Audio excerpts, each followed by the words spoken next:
back to another episode of Touring the AFC South. I am your host, Mike Patton. And on this episode, of course, we are talking about the old team versus the new team when it comes to Baltimore. That would be the Indianapolis Colts heading back to where they originally came from. Folks that don't know, they were the Baltimore Colts at one point. Against the Baltimore Ravens. Should be a good game. We're going to get into that with Double Take Sports and Bowie TV Sports. Carita Parks. What's going on? What's up, Mike? How you doing?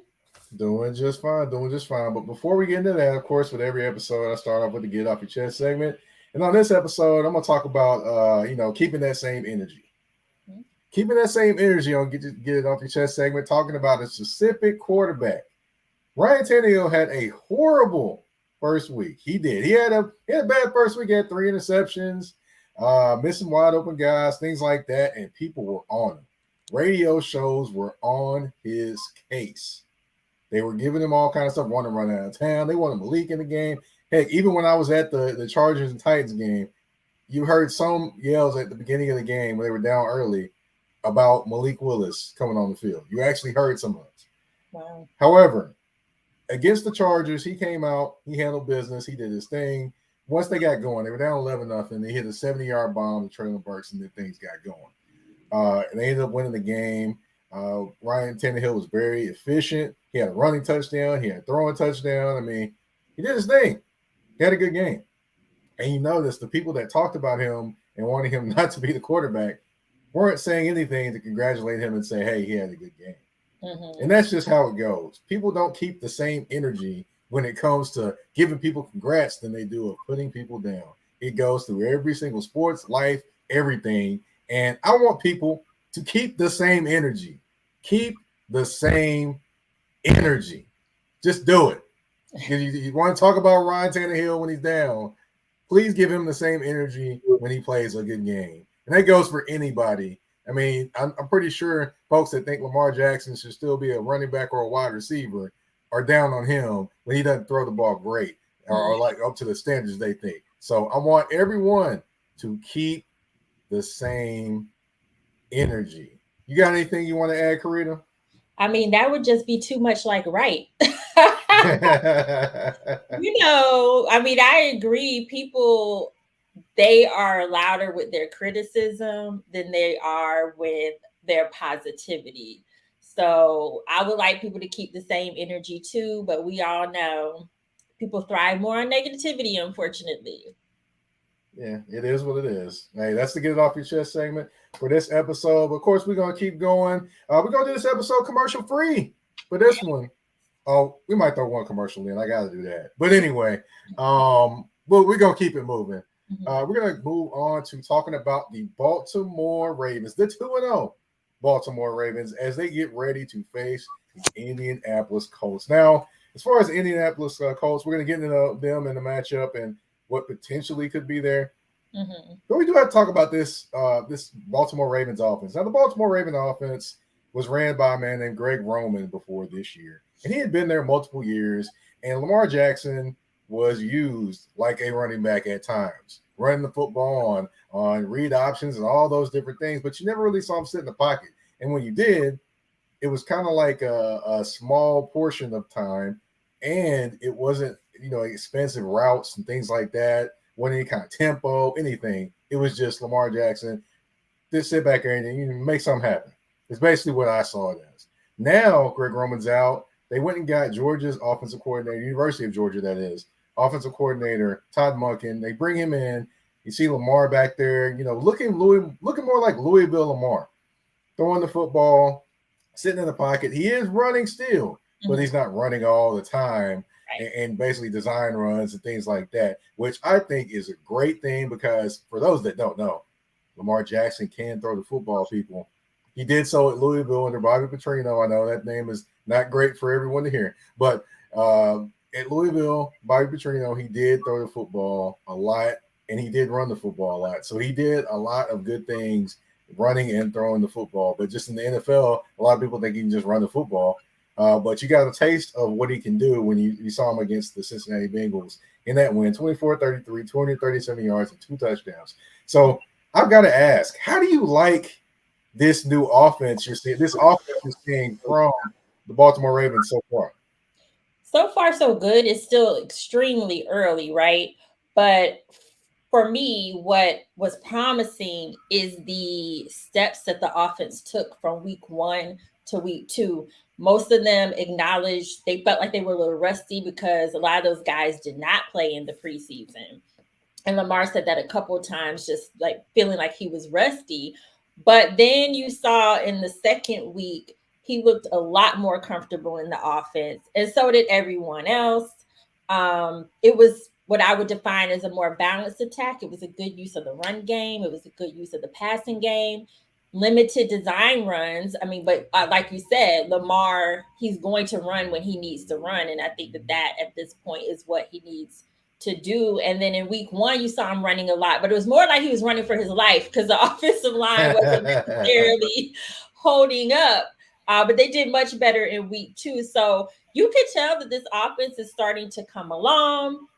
Him and Zay Flowers have a great connection. Zay didn't have as many catches in the second game, but I just think that as we go, opposing defenses are going to start figuring out Zay Flowers.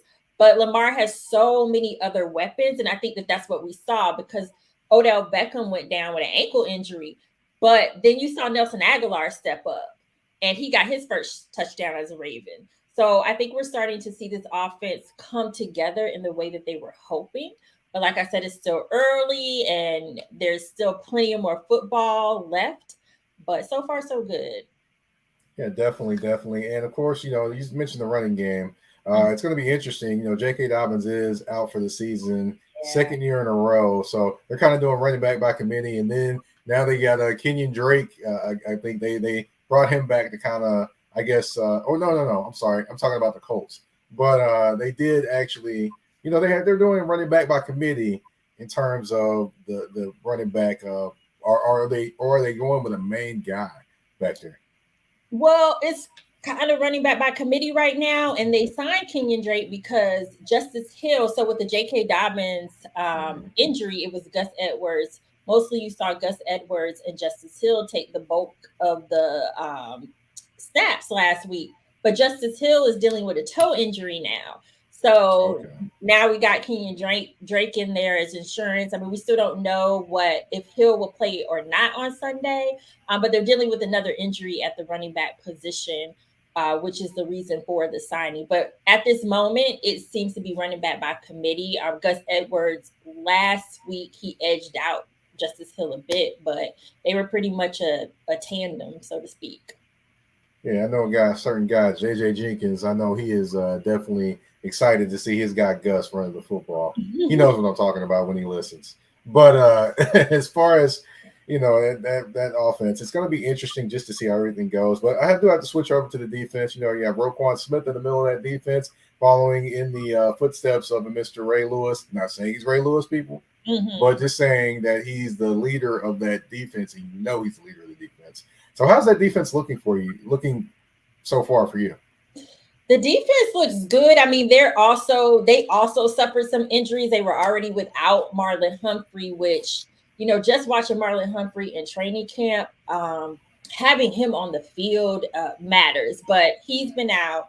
And then now safety Marcus Williams, he suffered an injury in week 1. And then Ardarius Washington, we just found out this week, he's another corner. He's on injured reserve because he suffered an injury as well to his chest. So they're starting to be a little depleted, especially the defensive backs. But, the defensive line, and as you mentioned, Roquan Smith and Patrick Queen, those two guys together, both the inside linebackers, they feed off of each other. And Roquan Smith is definitely like that vocal leader. But on the field, him and Patrick Queen are nothing to play with. When we talk to the guys on the defense, you always hear them say, I don't feel like there's a weakness on this defense. And so far, outside of the injuries, we haven't really seen that. They stepped up every week. And even guys who've had to step in, like Geno Smith last week, interception, he got his second interception, I think, of his career, but he stepped up, and we're going to have to continue to see guys step up on the defense while there are injuries. But they want to wreak havoc They want to wreak havoc. They want their identity to be essentially that. All right, it's going to be interesting to see what Mr. Jadeveon Clowney does. I will say he won't get sacks, but he'll get pressures, but he's not going to get sacks. Just to let people know. I think he got a sack last week, but I can't remember. Okay. Double check my stats. Okay, I'm just going to say, don't expect him to get 10 sacks. Maybe get about 20 pressures, but just don't expect him to get like 10 sacks. Just saying. Ravens fans. But we're going to take a quick commercial break. When we come back, we're going to talk about the Colts versus the Rams, the matchup this Sunday, like what I like to call the Back to the Future game. On tour in the AFC South with your host, Mike Patton. A shift. A shift is something that happens and changes the dynamics. And that's what happened when Garrett Logistics was born. After 10 years as a sales pro in the logistics world of sporting goods, John Garrett decided to pivot to the world of freight and start a brokerage. So you're saying to yourself, why trust Garrett Logistics? Well, Garrett Logistics helps shippers improve overall workflow, along with increased on-time pickup and delivery percentages. Last-minute loads, multi-drop pickups, and more are part of the services with Garrett Logistics. They're available Monday through Friday, 7 a.m. to 6 p.m., and Saturday, 8 a.m. to 12 p.m., all times Central Standard Time. So give them a ring at 615-400-8484. That's 615-400-8484, or you can email them at john@garrettlogistics.co or visit their website at garrettlogistics.co. Garrett Logistics, where the motto is, it's not just freight to us, it's your business.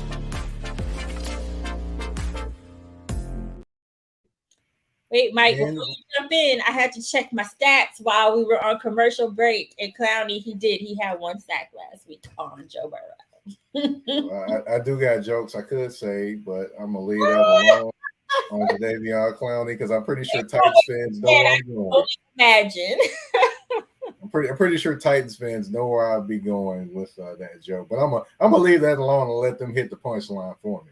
But going to the game, like I mentioned, Back to the Future game, Colts versus the Ravens, and one guy that has impressed me to start this season. I know some thought he wouldn't be playing this well, but that would be Mr. Anthony Richardson. He's done his thing. He's running the football, throwing the football, and he seems to be in more command. But, I kind of thought he would be in more command anyway because he's with Shane Steichen. But that's another story for another day. But he's in concussion protocol, and it's not sure if he's going to be out on the field. So if he isn't on the field, that would be Mr. Gardner Minshew, the mustache mania would be at quarterback, and he's got a lot of time in the system with Shane Steichen from his days in Philadelphia to now in Indianapolis. Now he's not the running threat that Anthony Richardson is, but does he kind of make you a little nervous as a quarterback that knows the system and can do a few things? He's shown glimpses of doing things, but not necessarily a consistent glimpse. Well, yeah, I think you have to take him seriously because we've seen Gardner Minshew get hot. And when he's hot, he is hot. So you do still have to take him seriously. Like you said, he's not as much of a running threat as Anthony Richardson, but he can air it out. And sometimes that can go a long way for him. So, the talk this week around the facility has been that the Ravens are having to pretty much prepare for two quarterbacks who run the same system but have completely different styles. So I think that just not really knowing who they're going up against on Sunday is probably one of the biggest challenges. But in addition, Harbaugh, he mentioned being similar with the system that the Colts are running because they've run some of those similar schemes. As Ravens. So I think that they're just going out there and they're going to be ready for whoever. In my opinion, there's more film on Gardner Minshew. So I think that having to prepare for him may be a little easier because Richardson, we've seen what he can do, but it's only been 2 games. So either way it goes, they are prepared for either quarterback. It'll be interesting indeed, those weapons with they do have limited weapons in my opinion. Because I still think Pittman's not a number one wide receiver, although he is an effective wide receiver. Josh Downs, and then you have Zach Moss at running back as well. He's back from the broken arm, and he's been pretty he's been pretty physical back there, I should say. So that probably may concern a little bit of the Ravens defense, but I do have to switch over Let's talk about the Colts defense. They do have two all pros over there, Shaq Leonard and DeForest Buckner. Those two guys have been, like I mentioned, all pros, and they also have been two guys that can wreck shop up the middle, which the Ravens have a young offensive guard as a rookie, and they can be susceptible to some pressure there. So does it concern you that, Shaq Leonard, DeForest Buckner are right up the middle of that Colts defense and right in the area where they can attack the Ravens offense? Yeah, and it's funny because in press conferences today, John Harbaugh said that's going to be their biggest challenge, that defensive front that the Colts have. I know that they've also done a really good job of limiting the run, and the run game is still a huge part of the Ravens offense. So if they are able to successfully limit that run game, then Lamar Jackson's going to have to rely more on his arm. And, if they're able to get to the quarterback, that's also going to be a difference maker as well, because even though Lamar Jackson can make plays with his legs, just like any other quarterback, when he's comfortable in the pocket, he plays better. And so we don't know how comfortable he'll be able to be in the pocket. And then speaking of the Ravens offensive line, they have injuries on their offensive line as well. Last week, they played good, but this is a completely different defense that they have to face this week. And so those injuries on the offensive line are a bit of a concern as well. Yeah, definitely with Ronnie Staley as well with a knee. I saw that one, and I just feel bad for him because he when he starts playing well, he just gets injured, and I'm like, no.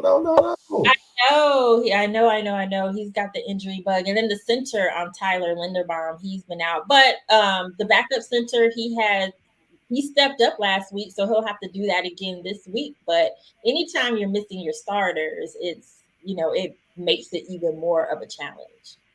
That's true. Now, one challenge that the Colts will have is going against those talented weapons that the Ravens have with their inexperienced secondary. Because the quarterbacks, they have Kenny Moore that's been around, but other than that, they have a lot of young guys there, and it'll be interesting. Well, at safety, they don't. Of course, they have Julian Blackman, but you have Nick Cross there as well as a young guy, but they have a lot of young, inexperienced people there. I mean, do you think Lamar could probably be licking his chops thinking about attacking this defensive secondary with what he did last week against the Bengals?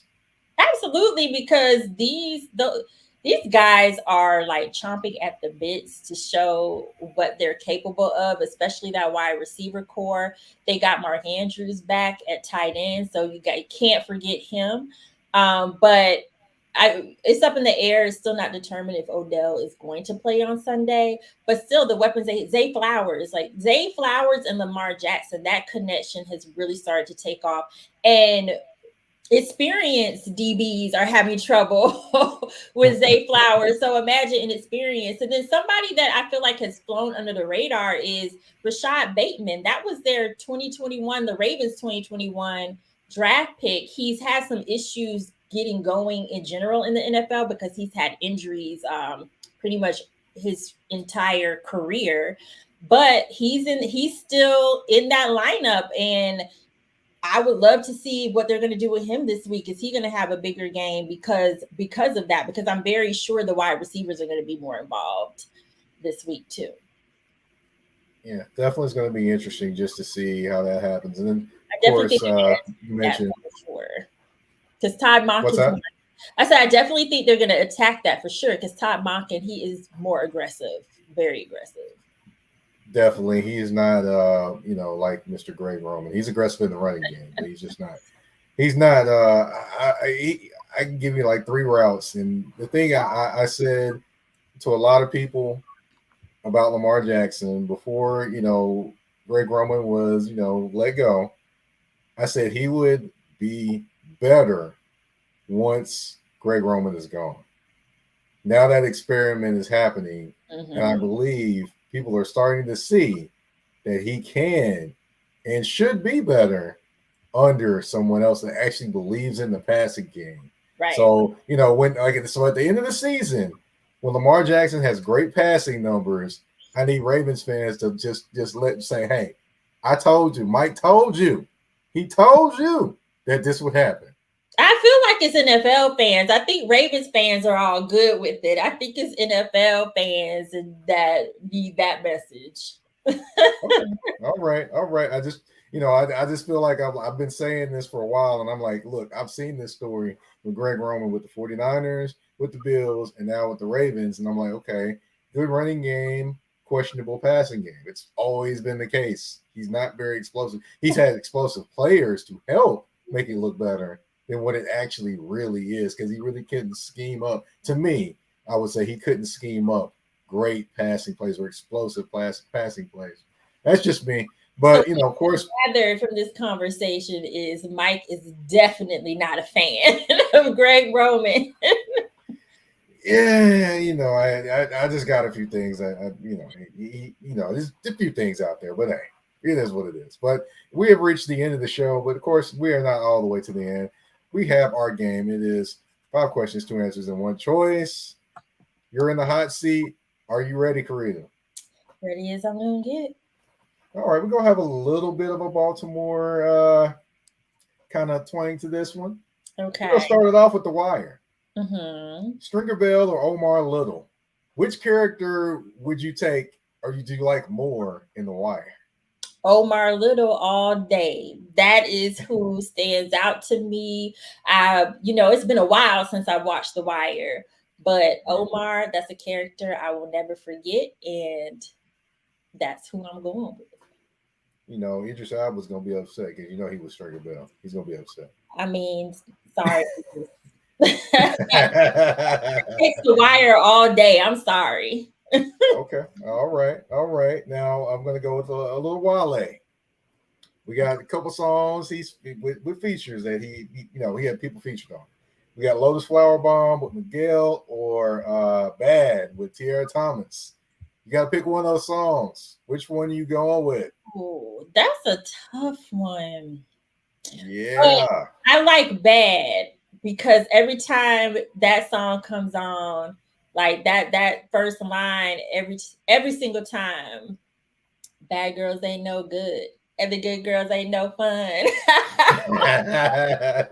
Every time. So I'm gonna go with that one. Although Lotus Flower Bomb, though, that's a close second. Okay. All right. We're gonna go with Florida players, okay? Okay. Florida born players. We got Deion Sanders or Ray Lewis. Which Florida born player would you take? Don't do me like that. Okay, that's a tough one, right? Because I'm obviously a Ravens insider and the Ravens fans might be mad, but I have to go with Deion Sanders just because look at the influence that he's been able to have beyond the game. And like we just saw that last weekend. He had everybody, Colorado fan or not, watching that game last weekend. So I definitely have to go with Deion. He's been able to just, like I said, have a big influence at this point in time outside of his career. All right. And the last 2 quick answers on these. DC or Baltimore? One day to kick it in the city. Which one are you choosing? I'm choosing DC because DC is just a vibe. I mean, summertime in DC, you can't even beat that at all. It's like rooftop parties, events all the time. It's the nation's capital. Definitely DC. But I'll eat anytime in Baltimore because I found some nice little restaurants in Baltimore. So I'll definitely be eating in Baltimore. But DC all day for a hangout. All right, last one. Lamar Jackson, over or under 30 TD passes this year? Oh, whew. I'm going to go over because he's just got so many weapons this year. I think he can do it. Okay. All right. That's 5 questions, 2 answers, and 1 choice. You're off the hot seat, and we have reached the end of the show. Carita, if you could, tell everyone where they can find you on social media and also tell them what all you're working on next. Yeah, so you can find me on social media at Carita C. Parks. You can also find my Ravens content on at Bowie TV Sports. There's always Double Take Sports. The Wizard season is quickly coming upon us. I'm starting to get emails already. So, Wizards, Mystics just wrapped up. Obviously, the Ravens. So just be sure to follow at DBL Take Sports as well. And that's where you can find me. All right. And you can find me on Twitter at, the artist formerly known as Twitter. Oh, yeah. I can never call it X, but all right. Yeah, I don't think I'm going to call it either Twix or the artist formerly known as Twitter. That's what I'm going to call it. But you can find me on the artist formerly known as Twitter at MikePatton82. That's MikePatton 82. You can also find me on, of course, Threads and Instagram at _general_MP. And, of course, touring the AFC South on YouTube. Hello, everybody. And you can also find me on listening platforms like Spotify, Apple Podcasts, Google Podcasts, iHeartRadio, Amazon Music, and so much more. Anywhere you listen, we're there. Thank you all for tuning in to this episode of Touring the AFC South. We're out. Peace.